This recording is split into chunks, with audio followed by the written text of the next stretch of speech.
Hello all and welcome, and I am the Realist Philosopher. And in this video, I would like to talk about the Jussie Smollet case and how Chicago prosecutors have decided, we don't really want to prosecute this guy. We're not going to say why, we just don't want to do it. So, after charges dropped against Empire actor Jussie Smollet, he says he has been truthful and consistent from day one. Well, we know that's not true. So for those of you who have been following this case, you know that's absolutely positively not true. You also know they have plenty of evidence against this guy. So their reason for dropping this case obviously has nothing to do with lack of evidence. I believe it's all political. For those of you who know anything about politics, you would know that Chicago is a shithole. It's a Democratic bastion. It's pretty much, I wouldn't say 100% Democratic, but the majority of the people are Democratic, right? Was it something like 85% of Chicagoans voted for Hillary? So, you know, crooked Hillary, they wanted to vote her into office anyway. So, yeah, lots of Democrats. Most of the officials in government in Chicago are Democrats. Well, let's face it, all of them are pretty much, right?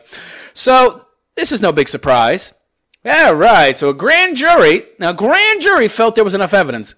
Granted, you can indict a ham sandwich, right? It's not that difficult to get somebody indicted. But still, he was indicted by a grand jury on 16 counts of disorderly conduct.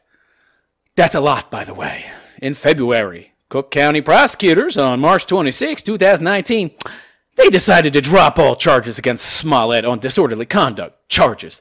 The 36-year-old actor vehemently denied. They felt it was necessary to throw in that vehemently, lying to the police and faking a homophobic attack in the Streeterville neighborhood on January 29th, 2019. Yeah, but we all know he did it. In a stunning reversal, Cook County prosecutors on Tuesday dropped all charges, not just some, but all. Mind you, they have plenty of evidence. They have witnesses. They have actual physical evidence, but for some reason, we have discretion about whether or not to prosecute, even if we know the person's guilty. Sure, okay. Against Empire actor Jussie Smollet for allegedly staging a phony attack and claiming he was the victim of a hate crime. Why the state's attorney's office made the sudden about-face wasn't immediately clear. It's pretty immediately clear to me. They waited until the media fervor died down, okay? They wanted to wait until something else took front and center in the headlines. For example, the Mueller report, and then they figured that would be enough of a distraction so that they could quietly drop this. And it's pretty quiet. I was lucky to come across this. Not too many major media news outlets, if any, talking about this because they were all talking about the Mueller report. So the office issued only a one-sentence statement, which pretty much says nothing.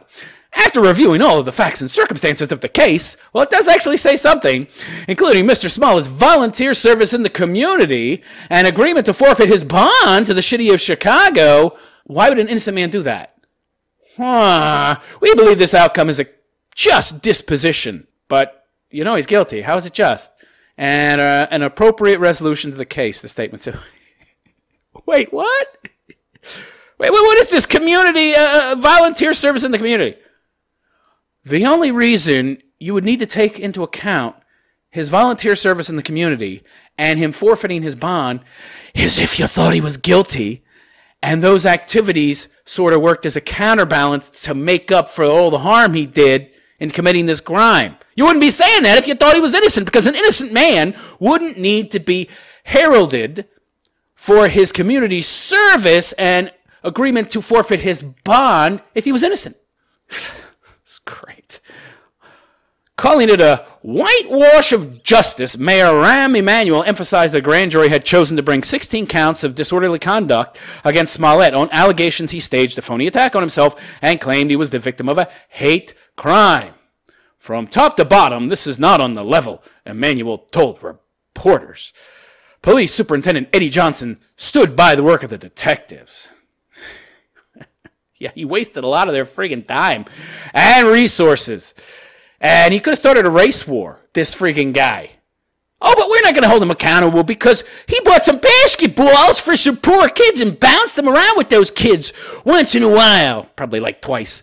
Area Central Detective Commander Edward Wodnicki, whose detectives led the investigation into Smollet, said prosecutors gave him no heads up that the charges would be dropped. He also expressed concern that it left it looking as if police mishandled the investigation. He said detectives uncovered overwhelming evidence against Smollet. And I covered this on my other channel, and I might post those videos on this channel to give you some insight and background into some of the evidence they found, which, by the way, not all of it was included in the media reports. There was a hell of a lot more that they didn't talk about. This guy, they had overwhelming evidence. He was overwhelmingly guilty, which is why you hear this language from the prosecutors trying to talk about how he's done all these good works to sort of justify them letting him off the hook. Yeah, we know he's guilty. They might as well have said that. But, he's done all these good things, and we feel at this time it wouldn't be prudent to continue forward with this prosecution. And we really had no intention of prosecuting this guy, but we wanted to wait until the media fervor died down and we could just quietly kick it.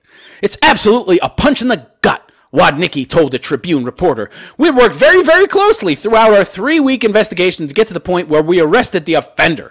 So for the state's attorney's office at this point to dismiss the charges without discussing this with us at all is just shocking. Yeah.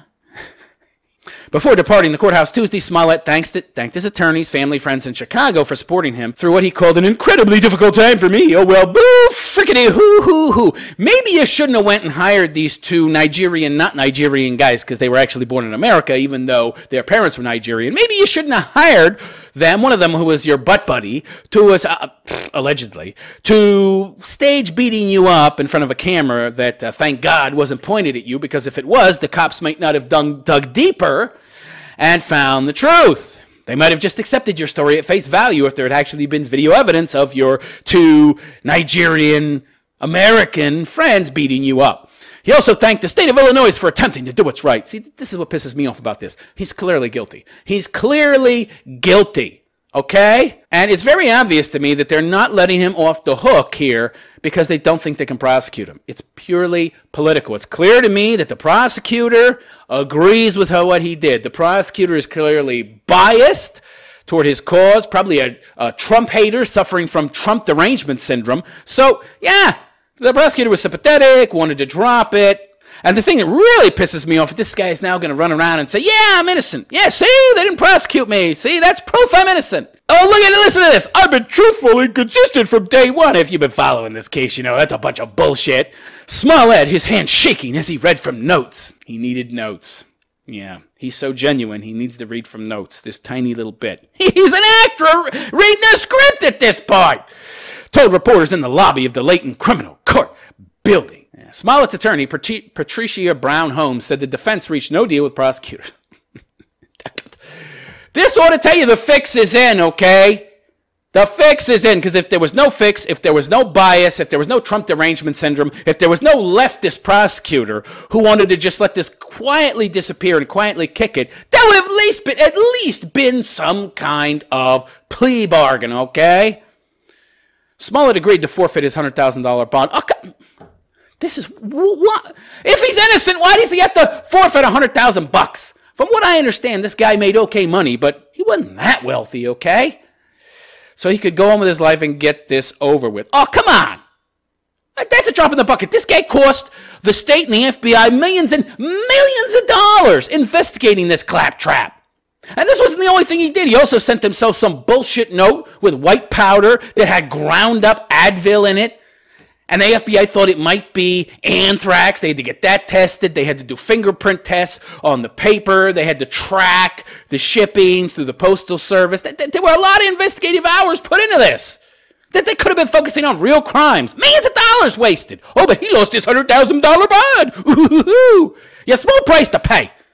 Hey, watch this guy show up on talk shows and shit. He's going to be a fucking hero of the left. Smollet had to post 10% of, or 10... Wait. So he only cost them 10 grand. Not 100 grand. Oh, lovely. Oh, lovely. Wow, that's the drop in the bucket. That's pocket change to this guy. The stunning decision to drop the 16 counts of disorderly conduct was presumably made without the input of the state's attorney, Kim Foxx. Doesn't the state's attorney have some say in this? Who recused herself from the case last month after revealing she'd had contact with Smollett's representatives early on in the investigation. Oh, how convenient! How convenient that you had contact with these people and thereby were able to excuse yourself. How politically convenient for you! Unbelievable. Fox declined to provide details at the time. Communications later released to the Tribune, however, showed Fox had asked Chicago Police Superintendent Eddie Johnson to turn over the investigation to the FBI after she was approached by a politically connected lawyer about the case. So she's trying to put the fix in early on because she probably knows somebody or knew somebody in the FBI who could make the case quietly disappear or at least steer it in a direction that was away from Jussie. No wonder she wanted to recuse herself, so nobody would look more closely at what she did during the investigation to try and steer the investigation away from Jussie. Holmes said she was not privy to the evidence that led prosecutors to bring charges. State's attorney that isn't privy to the evidence or couldn't make herself privy to the evidence. Yeah, I don't think so. But she accused Police Superintendent Johnson of trying the case in the press. Okay. Yeah.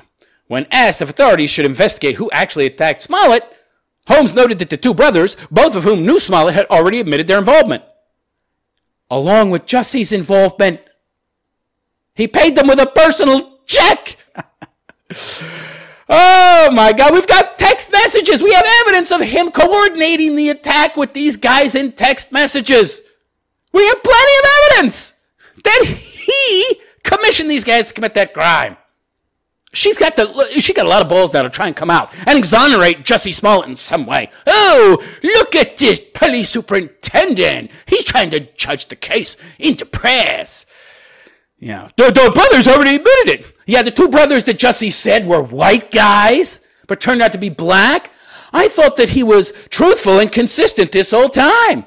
Now you're saying that you accept that it was the two brothers that attacked him for no reason whatsoever, it seems, if we go by your assessment. Yeah, doesn't that prove Jussie was lying because they said it was two white guys? Lie about one thing, you're probably lying about a lot of other things, if not everything else as well. Should be highly suspicious in these kind of cases. When you catch people like this in a lie, he's been caught in multiple lies. How about handing the police redacted phone records? Can we see your phone? No, I'm not giving you my phone, but I'll give you my phone records. And he handed them this redacted friggin' list of numbers. And they just said, okay, well, we've already got his phone records. We subpoenaed the phone company, so we'll just check out the numbers he redacted. And that's how they found the two Nigerian brothers. Oh, but he's been upfront and consistent. Yeah, right. Yeah. They alleged that Smollet paid them to stage the attack. He did. They have evidence. Real evidence. Anyhow, the two men who attacked him have indicated that they attacked him, so we already know who attacked him, those brothers, she said. I just love how she cherry picks the parts that, serve her narrative. Well, they already admitted they attacked him, so, we don't have to pursue this further to its logical conclusion. We don't have to go beyond the fact that they attacked him. We don't need to look at why, or the evidence that we have that shows Jussie Smollet paid them to stage this attack so that he could then claim to have been attacked by two white guys. And we don't even need to look any further than we already know they attacked him, right? We don't need to look at the evidence and the rope that was found in the brother's apartment, nor do we need to look at the check that he paid them with or the text messages going into great detail about the attack. Nah, we don't need to look at that. Case closed! Man. This is what happens when you let Democrats take over. This is what happens when you let leftists take over. When asked whether she was calling for the brothers to be charged, Holmes said, this is a decision for prosecutors to make. I wash my hands of it. I wash my hands all of it. I tried to essentially manipulate the investigation early on and get it passed off to the FBI, but I don't have any power. No. We don't want to try them in the press any more than Smollet wanted to be tried in the press. Yeah, right. And yes, that's all the press was doing, was talking about Smollet and how he'd been attacked by two white guys. You didn't seem to have a problem trying it in the press then and indicting all white people. It's only when a black guy might go to jail. Woo-hoo-hoo! No, can't try it in the press. For unclear reasons, Judge Stephen Watkins ordered the public court file. The fix is in. Chicago's one of the most corrupt cities in America. It's been one of the most corrupt cities in America for almost 100 years, since Prohibition up until now. Tons of organized crime, lots of Democrats, lots of corrupt bureaucrats. This is perfect proof of that. Why would you order the court file sealed, Judge Watkins? I'll tell you why. Because there's a lot of evidence in there against Jussie, and if he didn't seal it, then the media would get a hold of it and talk about it. And then people would start saying, wait a second, you got all this evidence. Even more than we knew about. Why didn't you prosecute him? They want it to disappear. They want this case to go away. There had been no clue that prosecutors planned the about-face before the announcement. In fact, there likely would have been no reporters in the courtroom if it hadn't been for a publicist for Smollett's attorney alerting the news media Tuesday morning that Smollet was already in court for an unscheduled emergency hearing. Unscheduled, so that the media wouldn't find out through their various contacts in the court system. Yeah, I was exactly right about this. They just wanted to wait until it was politically convenient, until there was something bigger in the news to distract everybody, and then it goes away. I knew this was going to happen. I talked about this on my other channel. You might want to check that out. It's in the description, the link that is. I talked about the Jussie Smollet thing. I was very, very skeptical about him ever being prosecuted for this crime. So moments after the judge allowed the dismissal, attorneys for Smollet issued a statement. Of course they did. Of course they did. Yeah, he has no problem trying it in the press, by the way. Yeah. Today, all criminal charges against Jussie Smollet were dropped, and his record has been wiped clean of the filing of this tragic complaint against him. Yeah, he's a victim. Tragic complaint. Jussie was attacked by two people he was unable to identify. No, he wasn't. He wasn't completely unable. He said they were two white guys. But now he's changed his story. Oh, no, it was two black guys. It was two black guys. I can't tell the difference between white and black skin, you know. Jussie was unable to identify him. Are you telling me that these two Nigerian guys that he worked with were just waiting, hanging out, waiting for him in front of his building with a noose and bleach, and they were homophobes, and they were going to pretend to be white people, and he didn't hire them? What's the motive? What's the incentive? I don't understand. There's a missing piece here. What could that be? Oh, that he hired them and let them know where he was going to be, at what time to attack him, in front of what camera. Oh, okay, that's the missing piece. Well, why isn't he being prosecuted? He was a victim who was vilified. Yeah, fuck you. Victim my ass. He was no victim. The rest of us could have been victims. He could have started a race war and vilified me to appear as a perpetrator. This is exactly what I said would happen. The case getting kicked doesn't mean he's innocent.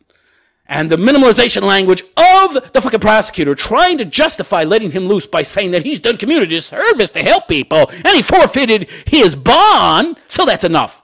Means that it's enough for what? It's enough as repayment for a crime he actually committed, because she wouldn't be saying that it was enough if he was innocent. And the story just goes on with Jussie's attorneys and Jussie himself trying to claim he's innocent simply because they dropped the charges.